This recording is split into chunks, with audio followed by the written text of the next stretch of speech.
Hello and welcome to this month's Maggie Moment.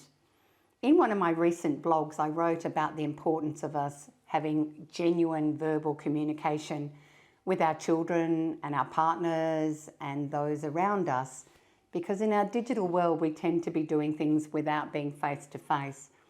Now, one of the most important parts of doing that with children that can help not only shape our children's love of language, it helps to shape the unique character of our children, and it helps to build values and morals in our children.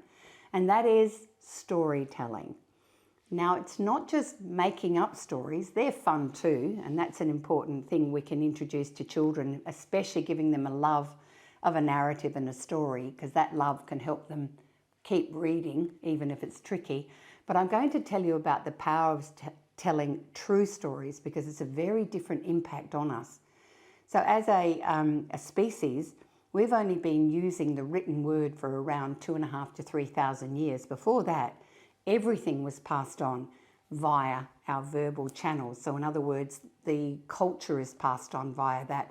Our stories of how we began and time and where we come from and ancestry and all these things came from true stories. So what happens in a true story, and I want us to now really look at when have we shared a true story from our childhood with our children? That was a moment that you learnt something, whether you fell out of a tree and broke your arm, or for me, my boys, one of my funniest stories I share with them is my little brother and I thought we would run into the paddock with the bull in it because he looked like a friendly bull and we wanted to be brave. We were pretending we were warriors. Yeah. I also had a red top on. Apparently they don't like that. So we were halfway across the paddock when the bull suddenly turned and he started pawing his foot on the ground like this. And we remembered that's not a good sign.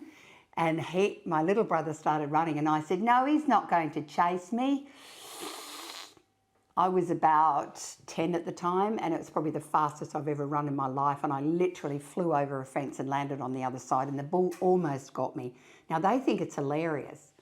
When I shared that story, I'm also sharing the story about how I didn't make a really good choice, that I should have respected that I was actually in the bull's space, and that an angry bull, I know what they look like, and I was trying to look braver than I really was.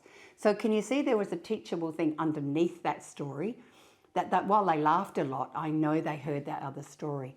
I want you to encourage the old-fashioned gathering around after a meal, or just on the couch, and start sharing some genuine stories, because what we find is that human relationships that are strengthened through storytelling is because we're stronger, we feel more connected. So when we hear a story from a grandparent, when we hear a story from a parent, when we hear a story from a sibling that is true, we actually are wired to listen. And in being heard, that is a fundamental hunger for every single human being. I want you to try that, and I want to leave you with a beautiful story that I used to use quite often in my classrooms, particularly in the challenging classrooms, and it came out of a Chicken Soup for the Soul book, and it was about a little boy who was 4.5, and he'd had a life-threatening kind of leukemia earlier in his life, and he'd overcome it, and for some freak thing, his younger sister ended up with the same thing. Now, all the treatments that had worked for him hadn't worked for his sister.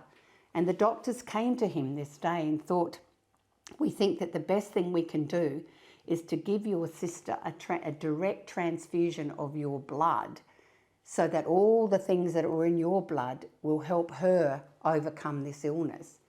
Now, that little boy just paused for a very short period of time and said to the doctors, yep, that's okay. So they actually literally hooked him up with his sister next to him, and the blood started flowing, and it only took a few minutes for her colouring, transfusions can work quite quickly, to come into her skin, and everyone started to look happier. And the little boy turned to the doctor and said, so when do I start to die? That was the definition of bravery. And I can tell you, when I shared that story in some of my toughest classrooms, the toughest of those boys shed tears. So again, never doubt the power of true stories in relationships, especially in our homes and our classrooms. And that's all for me today.